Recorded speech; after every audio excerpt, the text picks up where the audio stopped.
இசை புயல் A R Rahman sir. A R Rahman sir ஆரம்ப காலத்தில் டாக்குமெண்ட்ரி ஃபிலிம்மு அட்வர்டைஸ்மெண்ட்டுக்கெல்லாம் மியூசிக் போட்டுட்டு இருந்தாருங்க. திரிலோக் மற்றும் சாரதாங்கிறவங்க கூட சேர்ந்து விளம்பர படங்களுக்கு இசை கொடுத்துட்டு இருந்தாருங்க. Titan, Boost, Asian Paints, Airtel, Leo காப்பின்னு 300 விளம்பரங்களுக்கு மேலே இசை அமைச்சிருந்தாருங்க. இசைக்குழுவிலையும் கீபோர்டு வாசிக்கவும் செஞ்சுட்டு இருந்தாருங்க. விஸ்வநாதன் சார், ரமேஷ் நாயுடு சார் மற்றும் குன்னக்குடி வைத்தியநாதன் போன்ற இசை மேதைகள் கூட பணியாற்றினாருங்க. நம்ம இசைஞானி இளையராஜா சாரோட ட்ரூப்லையும் பியானிஸ்டாக ஒர்க் பண்ணாருங்க. ஒரு 100 படங்களுக்கு மேலே இவர் கூட பணியாற்றியிருக்காருங்க. 1992 மணிரத்னம் சார் இயக்கத்தில் வெளிவந்த ரோஜா படம் தான் ஃபஸ்ட்டு நம்ம ஏஆர் ரகுமான் சாருக்கு பயணத்தை வெற்றிகரமாக தொடங்கி வச்ச படம்னு சொல்லலாம். இந்த படத்துக்கே நம்ம ஏஆர் ரகுமான் சார் நேஷனல் அவார்டை வாங்கினாருங்க. அதே வருஷம் ஏஆர் ரகுமான் சார் பஞ்சதன் ரெக்கார்டுங்கிற ரெக்கார்டிங் ஸ்டுடியோவை உருவாக்குனாருங்க.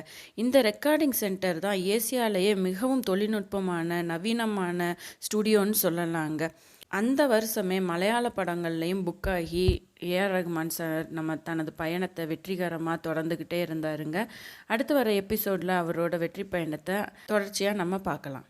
நன்றி, வணக்கம்.